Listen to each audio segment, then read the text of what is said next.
welcome back to SourceFedNerd. I'm Meg Turney. So, Microsoft's presser has just ended, and in a surprise move, they didn't go with any of the popular name guesses like Xbox 720, Infinity, or even the Beretta.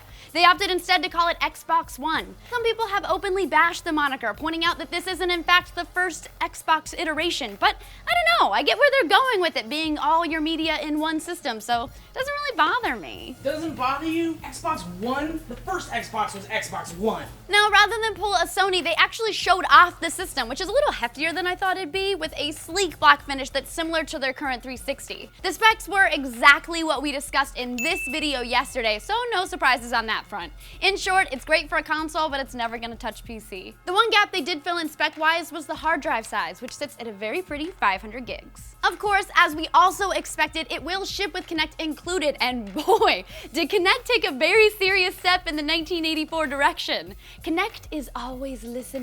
Now I have to say the voice controls do look absolutely amazing. You can control your TV by saying things like, watch Discovery, and what's on HBO? You can also switch instantly between Blu-rays, games, and TV using just your voice. Even when the damn thing is turned off, it's still listening. You simply have to say Xbox on to turn your system on.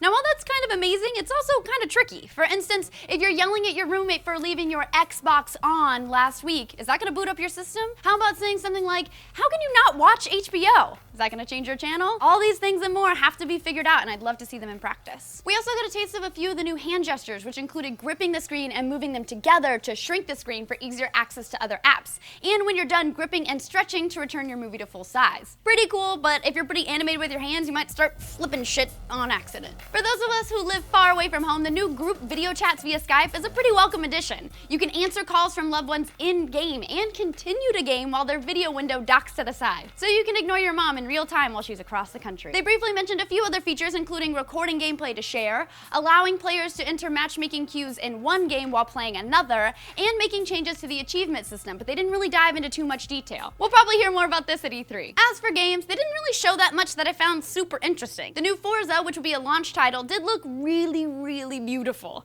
We also got a peek at a game called Quantum Break that has the potential to be pretty cool, but we're gonna have to see more to make a judgment. We also saw Infinity Ward's newest effort, Call of Duty Ghosts. The game looked absolutely gorgeous, but I gotta admit, I got pretty distracted when they said we get a dog, because you know how much I love dogs. It's based on a real dog. We were also told there will be 15 exclusive titles for the system within a year of launch, 8 of which will be brand new IPs. Hopefully their E3 press conference will allow us to get a gander at some of those new titles. Easily one of the coolest surprises of the press conference was 343's announcement that they're creating a live-action Halo series. Awesome, right? And guess who's behind it? Steven Mother effing Spielberg! Boom! Now at the end of it all, we got no price point and only a vague later this year release date, which is lame, but I mean, I guess it's what we expected. So guys, what do you think? Xbox 720 / Xbox One / Infinity / Beretta. Excited? Cool? Not excited? Let us know in the comments down below. Please click like and subscribe if you haven't already. Click this here annotation or go to SourceFed.com to see everything we've ever done. I'm Meg Turney. I'm gonna go fight Steven Zaragoza.